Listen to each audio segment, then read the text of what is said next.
Welcome to Let's Be Perfectly Queer, a queer podcast creating space to talk about all things queer. My name is Archie. And I'm Katie. And we are your hosts. Questions of how you identify, seeking answers to clarify. Whether you're queen or somewhere in between, let's be perfectly queer. And this is episode 5. It is episode 5. We're smashing through it. And I feel like with the small talks, we're doing a lot more podcasting. Yeah, I think it's been quite good having little episodes in between, and it keeps us going in between segments. Yeah. I quite like it. And I hope you guys are enjoying getting a little bit more of us, like little bite-sized extra bits in between. Tidbits. So what's been happening? Some not so great stuff in Perth at the moment. I mean, granted, we generally use these segments for neutral or positive things, but right now there has been more publicised queer attacks, which has been a bit difficult. And granted, I know there's a lot of unpublicised attacks that we have around, but yeah, it's definitely hard to see. It's one of those things that when you look at the climate of the world and then you think, oh, in Australia we're not that backwards, and then all of a sudden you're like, oh, why are we hurting it? First of all, why are we hurting each other? Right. Why is there so much discrimination as a general basis? Why can't we move past this? But then also it kind of adds that extra bit of caution to your life. And we were even talking about it this week that we're both really lucky that I passed, because if I was not to pass, it's actually a threat on just us walking around the streets. So we can walk around the streets and the abuse that I used to get thrown out before, it's no longer a thing because I pass. And so we are a lot safer than some others in the LGBT community. And seeing that post this week was kind of a wake-up call. Yeah, it definitely was. Both you and I, and you definitely more than me, we've been at the negative end. There's no real positive end of this, but to attacks when it comes to people attacking queer people, it's difficult. It's really difficult. And I think as I get older, it's not that I was ever tolerant about it, but it makes me feel more enraged. Yeah. That I would have thought that we would get older and things would be better. And it's unrealistic. A lot better than it has been in the past, but I thought by now that we would be much further along. Yeah, so that's what's been happening. So what are we talking about today? Today, I actually did the research today. I listened to a lot of podcasts, even read some research papers. I delved into it because there's so much information, but also no information at the same time. So today we're talking about the Gay and Lesbian Kingdom of the Coral Sea. That is correct. Fabulous. Before we decided to do this, had you ever heard of the Gay and Lesbian Kingdom of the Coral Sea? Do you know when you first mentioned it, there is something that actually hits in my brain about it, but I think I learnt about it once as like a passing comment on some other podcast. So basically, it is a micronation. Do you know what a micronation is? A small nation. Basically, they're tiny countries which are declared by ordinary people in an act that repeats the establishment of sovereign nations. And it began in 2004 because of the John Howard's change to the marriage law. In 2004, prior to that, there was no marriage between same sex. But it was the Howard government that created a controversial change to the law. He changed it to the union of a man and a woman to the exclusion of all others voluntarily entered into for life. So basically, only a man and a woman can marry, can't be same sex. I think it started with a couple from Ireland or the UK, the country they were living in prior to Australia. They got married there, but they wanted it to be recognised. And the Howard government said, no. It was founded on the Coral Sea Islands off the coast of Australia. I'll go into exactly where that is. They went over on a boat called the Gayflower, and the emperor was Dale Barker Anderson. They also once declared war on Australia. So it was a group of activists who sailed 150 kilometres off the Great Barrier Reef, or 200 miles, and it happened on the 14th of June in 2004. The activists of the actual nation were from all over the world and didn't actually live on the island. It was just a really big, elaborate protest. So they were from all around the world, but it was Australians? The members who went over on the island were Australian, but you could join as long as you were part of the LGBT. They even had a lawyer involved from America. I've got a question. Yes. Why the Coral Sea? I don't know.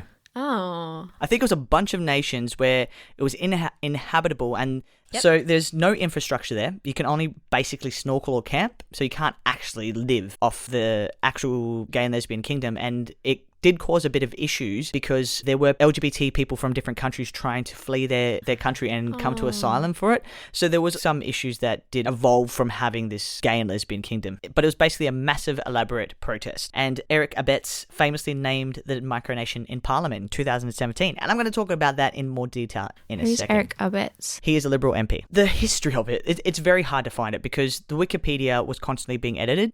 and the actual website for the nation has now been deleted. So it's no longer around because once we got same-sex marriage, it kind of went... Does this still exist today then? Apparently, there's stuff still there, but the nation itself is not recognised. So it kind of got dissolved. Yes. When same-sex marriage came along. Yeah, and... In Australia specifically? In Australia specifically. So the whole point of this Gay and Lesbian Kingdom of the Coral Sea was they wanted to fight, LGBT injustice, but they really didn't go further than Australia. So it's kind of like a protest that kind of lost its steam. It's really, really, really hard to find exactly where it originated, and I know that the other podcast had a really hard time trying to find Dale Barker Anderson, and apparently now he won't do any interviews. But there was a paper that was written by Judy Lattis where she was able to actually interview him, but that's the only time that's been recorded as him being interviewed about it. So he's kind of gone into hiding and we don't really know where he is or anything like that. And the previous members kind of just don't want to be associated with it anymore. But what I did find, the only thing I could find, and I'm not sure how true this is that it began in Brisbane 2004, where a group of friends were angry that the Australian government made changes to the Marriage Act and denied to recognise same-sex unions performed in the countries that allow it. So, if you were to get married over in the UK, it's not recognised in Australia. Faced with a policy of discrimination, a bunch of LGBTQIA plus activists decided to secede. They sailed a boat called the Gayflower. Love it. To an uninhabitable group of islands off the Great Barrier Reef. They claimed it for all LGBT people of the world. They used a legal loophole, with one member being a distant relative of King Edward II. So that's apparently Dale Anderson. Sure, which is why he was Dale emperor, Barker because Anderson. he was that legacy of being part of royalty in some way. And it's that whole thing of what the English did. Go on and then you claim things as your own. And there was a legal loophole, and that meant that they could not get charged for treason by the Australian government because he was a descendant of royalty. And it was rumoured that King Edward II was gay. I've just got to say, Ancestry.com for the win for that one. Right? But yeah, so he was emperor out of everything, and the rainbow pride flag became their national flag. Did they get off the boat and have like a stake in their hand that had the pride flag on it, and they were like just running slow motion Baywatch style onto the beach and like just planting it there? With I'm coming. I do know they had a flag, and it was placed, and they kind of did a little mini ceremony, I believe so. What's the bet that they Googled how to proclaim a land yours? They probably did. Probably a bunch of protesters got together and was like, how do we make this as big as we can? They thought that if they had some type of sovereignty, they could access the courts and give gay people a voice on the international stage, whether it be through the UN or whatever else. So that's why they wanted to secede and be a nation that was able to access the courts and UN and say how unfair this change to the Marriage Act was. That makes a lot of sense because you need to have a seat at the table. From what I understand by this, and granted, a lot of it is really funny, I won't lie. I mean, it kind of sounds like a group of friends. You get drunk and you're just like, this is fuckery, the way that we're getting treated. Let's go sort this shit out.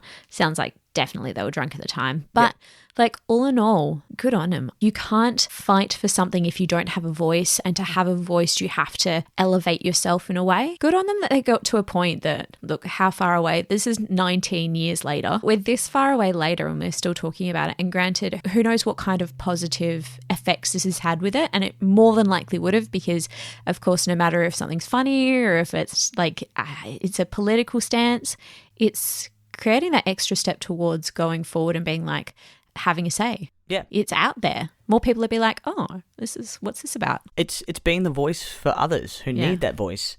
And, because when I started researching it, I thought, it's going to be hilarious. Like, I wonder if you could visit it and that kind of stuff, and whereabouts in the world, because that'd be a really interesting thing to visit, not realizing it was in Australia. But one of the actual rumoured starts was at Brisbane Pride, where a bunch of friends got drunk and said, we're going to sail the next day, where it was the Dale's brother who lent them their boat, and they all went over in the Gayflower and then found these sovereign islands and claimed it for the Gay and Lesbian Kingdom of the Coral Sea. That's bloody brilliant. I wonder if the Gayflower was actually called the Gayflower before that. No, it was called the Gayflower for the voyage. So it was just a play on the Mayflower. Yeah, I like it. That's really good. Good on him. Yeah. I love that. It makes me sad that they don't want to be part and found of it. I kind of understand as a social recluse myself, but good on them for doing what they did. That's actually kind of funny and awesome at the same time. And literally could be all around the world. Hence this lawyer from America who was the only one who has actually gone onto a podcast and spoken about it. But if there is a previous member of the Gay and Lesbian Kingdom and you'd like to get in touch,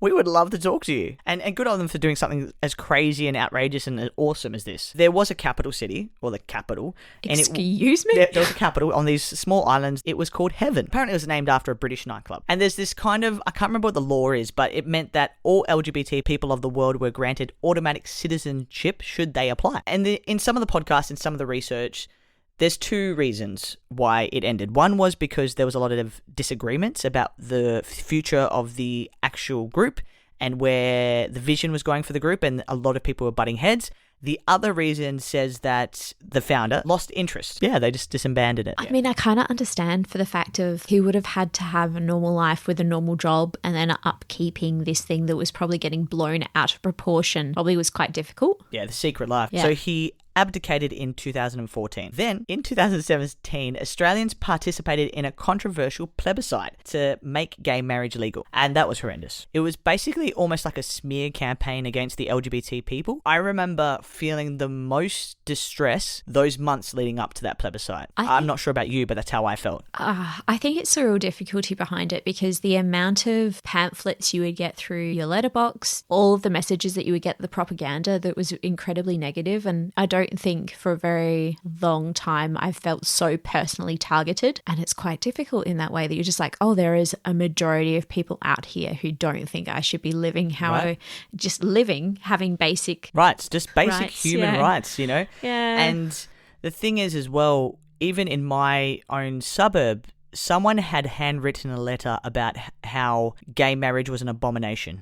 And it was in everybody's letterbox, and it just made me feel sick. It was 2-page back and front that's been photocopied over and over and sent to everybody. So someone in my community felt so strongly against the LGBT that they had to do that. It was just kind of a wake-up call to, I thought we were so much further. So for those of you who are listening around the world and have no idea what a plebiscite is, plebiscites are used by governments at all levels to test electors' views on any issue. A plebiscite cannot be used to change the constitution. So it's not like a referendum, kind of like a testing of the waters. It's a poll. It's basically a poll. It's not useful for anything. And I feel like at that time, it was utter stupidity and such a waste of money, because it's taxpayers, and I don't want to go down this, but it literally is. It's so much money that goes into these things. And granted, there are some things that people should have a discussion about. There totally is. If you're like half and half, if you're really interested about it, but not when it comes to this kind of stuff. Going on for that, many people in the community and Parliament objected to what they considered to be a human rights debate. You're debating a simple and basic human right that it should never have been up for debate. 13 million people, which is close to 80% of the Australian population, voted. Out of that, 61.60% voted yes. It's hard because my brain automatically goes to the 40% that I'm like, yeah. Guys, if you don't agree with gay marriage, don't get married. Don't be gay. Like if you're not gay, nobody's forcing you to be gay. No one's forcing you to be part of the LGBTQIA plus community and get married to somebody else part of the LGBT plus QIA community. Like, it's not forced. We're not in concentration camps. We're not in a cult. You're okay. We won't force you. We actually don't want you being part of our group. You can't sit with us. Yeah. And it's quite funny because so many people were like, when this happens, it's all going to go downhill. And that happened in 2017 and nothing's really happened to marriage. It's pretty much the same. So the survey actually asked, and the way it was to answer yes or no. And it was, should the law be changed to allow same-sex couples to marry? Looking at the highest yes vote per state was ACT. And which do you think is going to be the lowest state of yes votes? I feel like it's either going to be us or Tasmania. This one surprised me. Really? New Queensland. South Wales. New South Wales had the lowest yes vote at only 57%, where 42.2% of New South Wales voted no. That actually shocked me. Don't even. So for international listeners, quit geography. I'm not great at geography, so I'm going to tell you very briefly. Sydney's in New South Wales. Sydney's where World Pride was like a couple of months ago. Right. What the fuck? I was also born in New South Wales, so I take personally like I'm attacked. I was really surprised about that. I was shocked. I was like, really? And some of the rural Queensland did have no as majority. But overall, because also population-wise, if you're thinking about that, New South Wales probably has the biggest population in Australia. I should have looked that up. Yeah, I was actually surprised about that. Utterly shocked. Anyway, back to our regular scheduled viewing. Okay. So I just wanted to go into a plebiscite because I'm sure there's some people listening around the world who have no idea what a plebiscite is. And also, a Liberal MP in 2017 did not approve of the rainbow flag being displayed in the foyer of the Department of Finance. He said that the flag represented a hostile nation that declared war on Australia. What the hell? Because obviously we know now that the rainbow flag is connected to the rainbow community. You know, all of us, the LGBTQIA plus community. But at one point, yes, it was the national flag of the Gay and Lesbian Kingdom. It was the rainbow flag first, though, right? It was the rainbow flag first, yes. Yeah, so this guy obviously just knows more about politics than he does about pride. Just needs a bit of education. I do wonder how they got around the copyright of actually stealing the rainbow flag to be a national flag. Well, you got to own something, don't you? Yeah, but who owns it? Yeah, it's the rainbow. But the flag, like the creators, God, the sky. I don't know. They designed postage stamps. They made postage stamps. They have a letterbox out there on the island somewhere. They had a plaque. They had the flag. That's probably, who knows if it's still there anymore. And they also had a national anthem. We're queer. We're here. Get over it. No, it was a song. And again, copyright reasons. Don't know how they got around to actually stealing a musician's song to say this is the national anthem. So if you think about a popular artist in the 90s, what singer do you reckon they took it from? Do you know it's so funny? The first thing that popped in my head was like Firework by Katy Perry. I literally was just like, it's totally that, isn't it? I know it's that. Okay, 90s. I feel like it would have to be Kylie because Kylie is such a great gay icon. I thought it would have been Kylie. Okay, it was not. It was wrong. Gloria Gaynor with is a it song because her called... last name's Gaynor? No. It's a song called I Am What I Am. I actually haven't listened to it, so maybe I'll listen to it after and see if it's a good song for a national anthem. We could pause this and listen to the song and then come back and say what we think about it. Okay, so quick interlude. We literally just listened to the song. It would have been a banger in the 90s. I would have heard it in Spotlight as a kid. All those Spotlight trips. Yeah, damn straight. Okay, I get it. I am who I am. It was talking about coming out of the closet. I am what I am. Oh. I am what I am. It's good. It's good. If you're going to sing a national anthem, it's like 3 minutes and 28 seconds. Do you sing the whole thing? Which verse do you think they sung? I have no idea. So you can actually still find the pictures of the people who went on that day and they look like they had a great time. Oh, it's a banger. Listen to it. But I have no idea. I think there was someone who filmed the whole thing as a documentary, but nobody can find that footage. Should we recreate it? We could recreate it. We'll get some friends and we'll pretend. To the Cook Islands. We'll go over to the Rottnest. We'll go over in a paddle boat. We'll go on a paddle boat to Rottnest and we'll have a massive thing that says Gay Flower. Yeah. And whoever wants to come, let's do it. Okay, we're not setting a date yet, guys. We're not. No. No officials. But Maybe, you'll see it up on the Insta.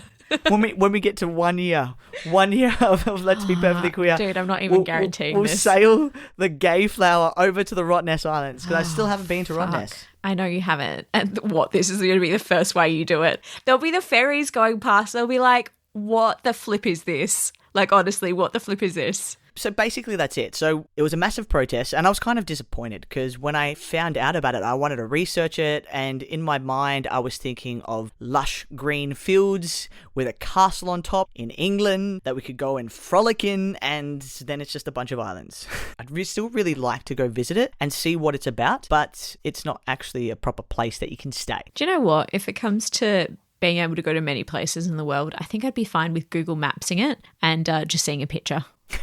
You don't want to go to the Gay and Lesbian Kingdom of the Coral Sea? Dude, there's nothing there. This is what I've learned.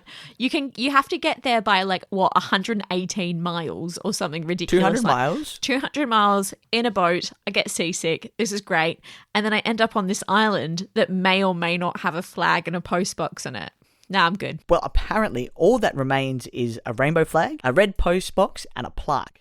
So that, everybody, is the story of the Gay and Lesbian Kingdom of the Coral Sea Islands. I wonder how people found out about it, because you know how you said some people were trying to seek asylum there? 2004, maybe they made a web page. Is Facebook around there? They had a web page, but it no longer exists. Apparently you can find it on an archiver. I tried and it still didn't pop up. Sure. So people who were desperate were able to Google and try asylum. They probably search gay and lesbian is probably the first thing. And there's a kingdom for gay and lesbian. Yeah. And I do know that they even sent, so when they declared war, they actually had to send it through a different country. So a different country had to send it and then send it to Australia. They really went into a lot of effort. Obviously, they never actually went to war and it was all a metaphorical war because it was a kind of a war on hate, but nothing actually eventuated from their declaration of war. Yeah, I bet they had one read of it and it was probably on rainbow paper with some glitters. You know how when you do glitter blonde people? I bet they did. Massive rainbow stamp. Yeah. But that's the story. And it's quite interesting because I had no idea that it was in Australia. So thank you for listening, that you've got all the way through. So yeah, I hope you've enjoyed this episode. And if anybody's visited it, anybody wants to go over there, if you're listening over there in the Great Barrier Reef and you'd like to send us a photo, please do, because we'd really like to know if the letterbox flag and the plaque is still there. True. And if you've done an assignment or anything about this topic specifically, send us some details. We would love to know what you found about it. We'd really appreciate, or if you've tried to recreate it in the past, or if you have feelings of that you would recreate it, send us a memo. We'd love to hear about it. So interesting. And if we've got something wrong, please let us know. If there's any members who were previously a part of the Gay and Lesbian Kingdom, if you've done a research, just get in contact with us. Yeah, absolutely. And thanks for listening. Make sure you rate, review, and subscribe because it always helps us get out there. We want to spread our wings to as many people as we can to bring into our family. And we do appreciate everybody who has already rated, reviewed, and subscribed and commented. We've read your comments and we are going to do some of those episodes in the future. And thank you for all your lovely words. It gives us warm fuzzies, honestly. That's all we have for today. I hope that we have been perfectly queer.